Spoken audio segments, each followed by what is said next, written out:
अस्सलाम वालेकुम। क्या आपकी ज़िंदगी में कोई ऐसा इंसान है जो चलते चलते थोड़ी सी बात पर कभी थोड़ी सी लड़ाई हो जाए, थोड़ी सी गुस्से से उसके साथ बातचीत कर ली जाए तो वो आपको बोले कि ये मेरा आखिरी मैसेज है या ये मेरी लास्ट कॉल है? क्या कभी आपके साथ ऐसा हुआ है? और फिर 1 हफ्ते बाद, 10 दिन बाद फिर वही बंदा दोबारा आपको मैसेजेस कर रहा होता है, आपको कॉल कर रहा होता है, नए नंबर से ट्राई कर रहा होता है। वही इंसान आपको फिर कह रहा होता है कि मेरी एक बात सुन ले, मैंने आपके साथ एक बहुत इम्पोर्टेंट बात शेयर करनी है। और वो इम्पोर्टेंट बात करते करते फिर दोबारा रिलेशनशिप जो है वो आगे कंटिन्यू हो जाता है। चलते चलते कुछ अरसे बाद फिर वही सिचुएशन आ जाती है। याद रखिएगा, जब भी आप किसी ऐसे बंदे के साथ रिलेशनशिप में होते हैं ना, तो ऐसे बंदे की साइकोलॉजी 2 चीज़ों के ऊपर डिपेंड करती है।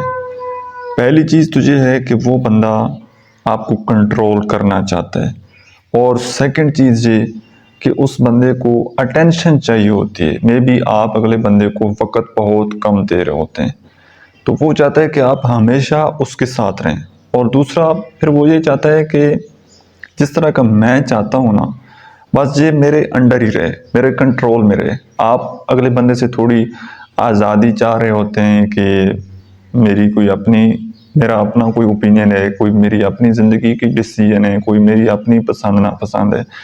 लेकिन दूसरे इंसान को ये चीज़ें पसंद नहीं आ रही होती। वो चाहता है कि बस जिस तरह से मैं सोचता हूँ, ये बंदा भी उसी तरह सोचे। फिर जब आप अगले बंदे की सोच पर, अगले बंदे के मेयार पर पूरा नहीं उतरते, तो फिर वो आपको कह देता है कि जी, ये मेरा लास्ट मैसेज है। और इसी तरह आपका रिलेशनशिप चलता है। मेरे पास बहुत सारे लोग आते हैं जो अपनी इस तरह की कंडीशन, सिचुएशन बताते हैं, और उनका रिलेशनशिप सालों गुजर जाते हैं। इसी सिचुएशन में कोई एक छोटी सी बात होती है, वहीं पर उनकी प्रॉब्लम होती है, और 1 महीने बाद, 1.5 महीने बाद यही प्रॉब्लम उनको फेस करना पड़ती है। मतलब महीने बाद उनको उनके रिलेशनशिप में 1 हफ्ते के लिए स्पेस आ जाता है, गैप आ जाता है, वो एक दूसरे से दूर हो जाते हैं, सिर्फ इसी बुनियाद पर कि ये कोई दोनों में से कोई एक बोल देता है कि ये मेरा लास्ट मैसेज है। अब आपके रिलेशनशिप की क्या सिचुएशन है, आपके रिलेशनशिप का क्या बैकग्राउंड है, कितना टाइम आपने अगले इंसान के साथ स्पेंड किया है, आपके रिलेशनशिप का फ्यूचर क्या है, वो तो एडवाइस आपकी कंडीशन को, आपकी बात को सुनकर ही कुछ बताया जा सकता है।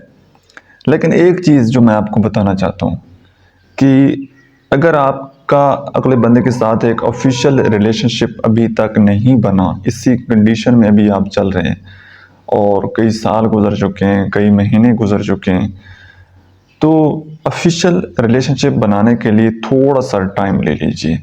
मतलब बहुत ज़्यादा जल्दबाजी मत कीजिए। 2 कंडीशन मैंने आपको बता दी हैं, और तीसरी, अगले बंदे के साथ उसका जो बिहेवियर इस तरह का है, चाहे मेल है चाहे फीमेल है, उसके साथ कोई साइकोलॉजिकल इशू भी हो सकता है।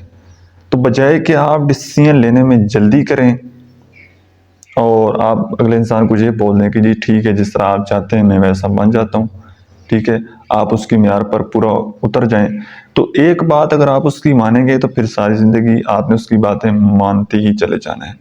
फिर चाहे वो आपके लिए एक्सेप्टेबल हो, आपके लिए एक्सेप्टेबल ना हो, आपको वो चीज़ पसंद हो ना पसंद हो, क्योंकि आपने एक दफ़ा एक बात मान ली है और वो बात आप पसंद नहीं करते, या वो आपके मेयार के मुताबिक नहीं है, आपकी सोच के खिलाफ है। तो मैं सिर्फ एक बात यहाँ पर कहना चाहूँगा कि पहली बात तो आप किसी एक्सपर्ट बंदे से एडवाइस ले लें, और दूसरा, ऑफिशियल रिलेशनशिप बनाने से थोड़ा सा आप अगले बंदे से टाइम ले लें। 5-6 महीने का आपको वक्फा ले लेना चाहिए, ताकि आप अगले बंदे की साइकोलॉजी को प्रॉपर समझ लें कि अगले बंदे का बिहेवियर इस तरह क्यों है। जब तक आप अगले बंदे के बिहेवियर को नहीं समझेंगे, वो इमोशनली इतना वीक क्यों है कि एकदम आसमान पर ले जाना फिर एकदम ज़मीन पर फेंक देना। फिर जो मैरिटल रिलेशनशिप होते हैं, जो कि हस्बैंड वाइफ का रिलेशनशिप होता है, वो रिलेशनशिप ऐसे नहीं चलते। तो आपकी छोटी सी गलती डिसीजन लेने में थोड़ी सी जल्दबाजी कर लेना वो आपकी ज़िंदगी को बर्बाद कर सकता है। तो इसलिए थोड़ा सा स्पेस ले लीजिए। और आपको अगर लगता है कोई आपकी फैमिली में से, कोई आपका फैमिली मेम्बर, कोई आपका कुलीग, कोई आपका दोस्त जो कि इस तरह की एक्सपर्टीज उसके पास है, कोई रिलेशनशिप का एक्सपीरियंस उसके पास है, कोई नॉलेज है, तो आप उस बंदे से भी एडवाइस ले सकते हैं, या फिर किसी और बंदे के साथ आपको ये अपनी प्रॉब्लम डिस्कस ज़रूर करनी चाहिए, और हर बंदे के सामने नहीं करनी चाहिए। जिसके ऊपर आपको एतमाद हो और जो आपको लगे कि ये बंदा मेरी प्रॉब्लम हल कर सकता है। अब बहुत सारे लोगों के साथ ये प्रॉब्लम होती है कि वो जिस तरह चाह रहे होते हैं ना, तो जिसके साथ वो प्रॉब्लम शेयर करते हैं उससे वो ये एक्सपेक्ट करते हैं कि जिस तरह हम चाहते हैं ये बंदा वही फैसला दे।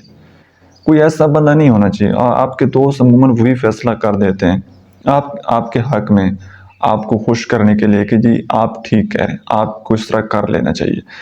तो एडवाइस ऐसे बंदे से लेनी चाहिए जो बिल्कुल न्यूट्रल हो, ठीक है, जो आपको हक बात हो, जो सच बात हो वो तो बताए, लेकिन वो ना आपकी साइड ले ना दूसरे बंदे की साइड ले, बल्कि रियलिटी बेसिस पर वो डिसीजन करे। तो उससे आपको एडवाइस लेनी चाहिए, क्योंकि मशवरा करना सुन्नत भी है।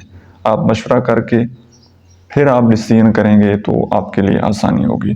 खुद से डिसीजन कर लेंगे और वो भी जल्दबाजी में, तो वो उसके लिए आपको उसके बहुत सारे नुकसान आपको भुगतना पड़ सकते हैं। Thank you so much.